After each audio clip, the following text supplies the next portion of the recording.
Yoo-hoo, welcome back. If you're new to the channel, welcome. I'm Michelle, and today we will be assessing my level of assimilation as I react to the rules of London as written by Londoners. This episode was inspired by a recent poll conducted by Secret London, an online blog and social media content creator covering all things London. They asked Londoners, what are the rules of survival? This is not a sponsored episode by any means. I'm just citing my sources. We'll be assessing my behavior over the last 11 months for a total possible score of 20. Let's see how I stack up. Secret London's list of rules includes 40 suggestions made by Londoners, some of which are repetitive. So to keep things simple and easy to follow, I've condensed these down into 20. There is a running theme through many of these rules: the tube, the place where societal norms are on full display. Let's get started. Rule number 1, have your card or ticket ready at the barrier. Otherwise, everyone behind you will be wishing hell's wrath upon you. Wow. We're starting off like that, eh? All right. Yes, Londoners, very busy people, places to go, and also slightly inclined towards the dramatics. If you watched my top 10 uncomfortable moments in London episode, then you already know that I failed this rule. This was like one of the first mistakes I've made when using the tube. I may have corrected this behavior now, but it does not negate the fumbling and bumbling that I displayed at Canary Wharf Station, realizing that my card needed to be reloaded. What happens next is a lot of huffing and shuffling around you. I recommend just removing yourself from the situation. Go to the sidelines, reload your card, or just use your contactless payment so you don't even need to worry about this situation. Not a good start. If you must stand still on an escalator, stand to the right. Many tube stations have signage indicating the flow of traffic, like keep left, or stand right, walk left, or something along those lines, essentially indicating that as you make your way through the convoluted pathways of the underground system, you should always be on the left-hand side of walkways and stairways. I'm a Canadian abroad and I endorse this rule. You know, I really appreciate a good consistent flow of traffic. Headphones on and don't make eye contact with strangers on the tube. And then this is followed up with, if you smile at people on the tube, they think you're a psychopath and move away from you, which means more space. There's a lot going on there. Okay, last time I checked the DSM-5, eye contact was not listed, I don't think, as one of the criteria for a psychotic specifier for an antisocial personality disorder diagnosis, but all right. I'm only saying this in my defense because I really struggle with this rule. I wear headphones and I also sometimes make eye contact with strangers, and I'm sorry if I make you feel uncomfortable. Like maybe you just have nice eyes or something, I don't know. If you're a cyclist, understand what a red light means. Sounds like Bob may have had a run-in with a cyclist on his morning commute into central London. I'm not a cyclist per se, but I have cycled here in London on a fancy Santander bike, also known as a Boris bike, likely not what our PM will be remembered for. And what I can tell you is that I did stop at a red light, because them be the rules of the road. Walk faster than you run. This one might be a bit of an exaggeration, but actually, if you want to be able to pass through the crowds of people unscathed, you're really gonna need to pick up the pace. Keep up with the flow of traffic, you know? I walk pretty fast, not as fast as Eric. I pass more people than I get past, so that's a point for me.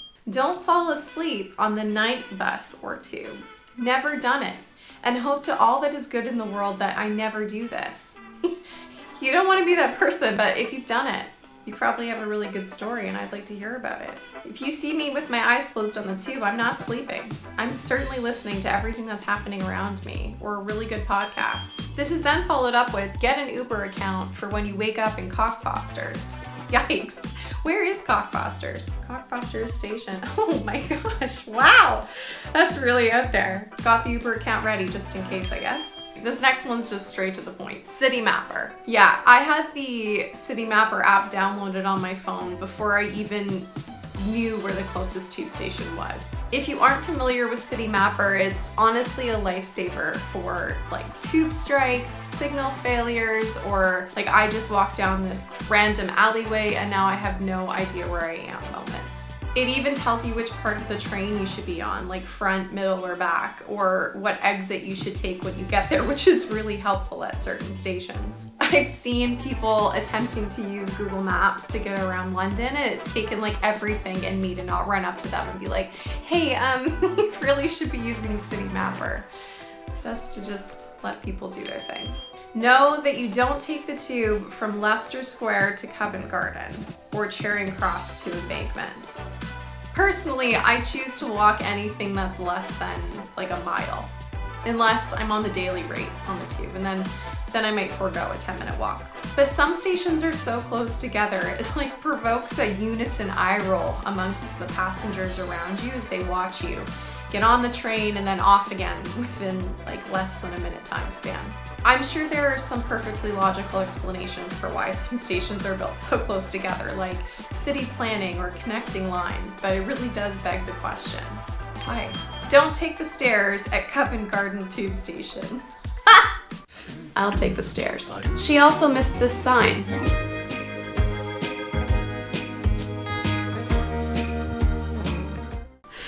Oh boy. Just take the funky lifts, you won't regret it. That's a big 0 for me on that one. And for goodness sake, don't change a bank you might never be seen again. Yeah, I've talked about this on this channel before. I change at bank all the time. You can have one day where you get off at bank station and you think, I don't see what the big deal is. I'm exactly where I need to be right now. And then you can have another day where for the life of you, you can't seem to find an open entrance into the station. I don't know if I should give myself a point for bravery or a 0 for not heeding Londoners' warnings. I'll split the difference and give myself a half point.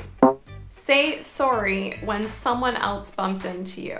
This is not a rule. This is not a rule in my books. I have no problem following this rule. Canadians are particularly skilled in saying sorry in a multitude of inappropriate circumstances. I do, however, suspect that there is a sometimes subtle and sometimes obvious difference between the way that Canadians use sorry and the way that it's used here in London. If you hear me say sorry after colliding with somebody, what you are really hearing me say is, I'm sorry, you must not have seen me coming. I should have moved out of your way. No worries. I hope you have a great day. I'm just not convinced that Londoners' internal dialogue sounds quite the same. Let's hear about it in the comments section. I really want to know what your thoughts are on this one. Never underestimate cloudy weather. Don't worry about a coat, they said. It's not supposed to rain until tomorrow, said no one ever in London. I have yet to be caught in the rain here, unprepared. But you know who has?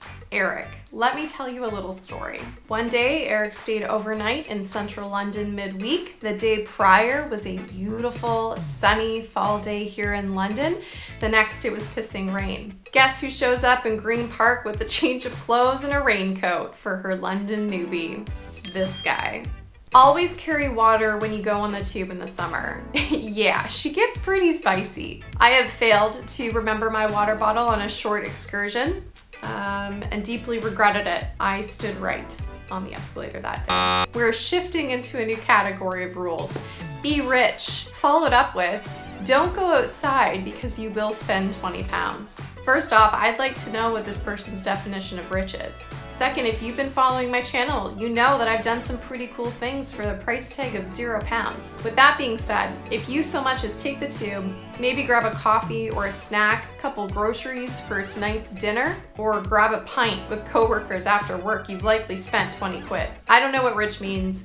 I just know that London is really expensive, and I have managed to survive a day in London without spending a pound. So, for that reason, I will give myself a point.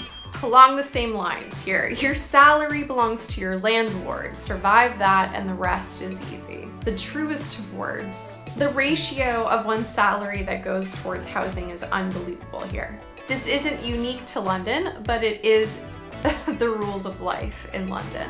Adjusting to a very different cost of living here has been an uncomfortable experience, I will admit, but a necessary one. Get a recommendation from a friend on where to eat. Don't eat at chain restaurants in the center of London. Always ask someone who is familiar with London where you should go to get a good meal. You may notice that every kebab shop here says that they have the best kebabs in London. I don't believe them. The best places and the ones that won't break your budget, if that's a concern, are often ones that you don't even know exist. They're often down some like random street that you would never think to walk down. Another one straight to the point, meal deal. I have not mastered the art of the meal deal. I'm not even confident that I have successfully picked 3 items from the meal deal section and gotten the discount. Eric, however, has mastered the meal deal situation at Tesco, Co-op, and Asda, as well as little mom and pop shops in and around our neighborhood. Our second to last rule is a word of caution. Foxes walk amongst us, sometimes in the middle of the day, and give 0. Foxes are to London as raccoons are to Toronto or many Canadian cities. They are watching you from the other side of the shrub. They are waiting for you to leave behind remnants of your Pret sandwich. They are brazen and they are cute as ever. Eric and I went out for a walk one evening a few weeks back and we ran into our neighborly fox. He was very fluffy. He was on the other side of the shrub and I leaned over, you know, just to say hi, right? Have a little friendly chat. Eric promptly reminded me that he's pretty cute, but he's also a wild animal, so we're best to just move along. He was right. And this brings us to our final London rule. Educate yourself in the capital. Visit the museums and landmarks. Don't get blasé about what's on your doorstep. London is an amazing place. I do this one. Yes! Dear London, I hope that I've made you proud so far in my commitment to rule number 20. I have an entire playlist consisting of episodes of me exploring and doing things that are new to me in London. And it's still growing. That's a big old point for me. Bringing us to a total score of, well, I really thought I would do better than that. Yeah, not great. All right, we get it. Wow. Really, we really don't need to take life this seriously. This was just a fun way to find out what Londoners say the rules of survival are, and to see how many of them I follow after living here for almost a year. If you're sitting there thinking of a London rule that I've missed and you'd like to add it to the conversation, drop it down into the comments. Thank you for joining me for another episode. If you're still here, that's great. Give that like button some love. Take care of yourselves. I'll see you next week.